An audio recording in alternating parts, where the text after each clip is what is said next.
മലയാളിയെ ചിരിക്കാനും ചിന്തിക്കാനും ചിലപ്പോൾ കരയാനുമൊക്കെ പഠിപ്പിച്ച എഴുത്തുകാരൻ. ജന്മം കൊണ്ട് വൈക്കത്തെ തലയോലപ്പറമ്പുകാരനാണെങ്കിലും കർമ്മം കൊണ്ട് ബേപ്പൂരിന്റെ സുൽത്താനായി മാറിയ വൈക്കം മുഹമ്മദ് ബഷീർ. വയലാലിലെ വീട്ടുമുറ്റത്തെ മാംഗോസ്റ്റിൻ ചുവട്ടിലിരുന്ന് പതിറ്റാണ്ടുകൾക്ക് മുൻപ് ബഷീർ രചിച്ച കൃതികൾ ഇന്നും മലയാളികൾ ഹൃദയത്തോട് ചേർത്ത് വെക്കുന്നവയാണ്. വ്യാകരണ നിയമങ്ങൾക്ക് വഴങ്ങാതെ നാട്ടിൻപുറത്തെ തനതായ ഭാഷാശൈലിയിലൂടെ ബഷീർ ജനകീയനായി മാറി. ജീവിതാനുഭവങ്ങളുടെ കരുത്തായിരുന്നു ബഷീർ കൃതികളുടെ സവിശേഷത. ഹാസ്യം കൊണ്ട് വായനക്കാരെ ചിരിപ്പിക്കുകയും ഭാവതീവ്രത കൊണ്ട് കരയിപ്പിക്കുകയും ചെയ്തു ബഷീർ. സാധാരണക്കാരുടെ ജീവിതം തന്റെ കൃതികളിലൂടെ ജീവസുറ്റതാക്കി അവതരിപ്പിക്കാൻ വൈക്കം മുഹമ്മദ് ബഷീറിന് സാധിച്ചു.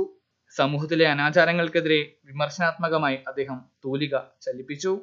പ്രേമലേഖനം, ബാല്യകാല സഖി, എന്റെ പൂപ്പാ കൊരാനേണ്ടാർന്നു, പാത്തുമ്മയുടെ ആട്, മതിലുകൾ, ഭൂമിയുടെ അവകാശികൾ, വിശ്വവിഖ്യാതമായ മൂക്ക്, മുച്ചീട്ടുകളിക്കാരന്റെ മകൾ, അങ്ങനെ പോകുന്നു ബഷീർ കൃതികൾ. 1959 പുറത്തിറങ്ങിയ പാത്തുമ്മയുടെ ആടിലെ കഥാപാത്രങ്ങളെ പോലും മലയാളി മറക്കില്ല. നിരവധി പുരസ്കാരങ്ങൾ ബഷീർ എന്ന അനശ്വര സാഹിത്യകാരനെ തേടിയെത്തിയിട്ടുണ്ട്. 1952 പത്മശ്രീ നൽകി രാജ്യം വൈക്കം മുഹമ്മദ് ബഷീറിനെ ആദരിച്ചു.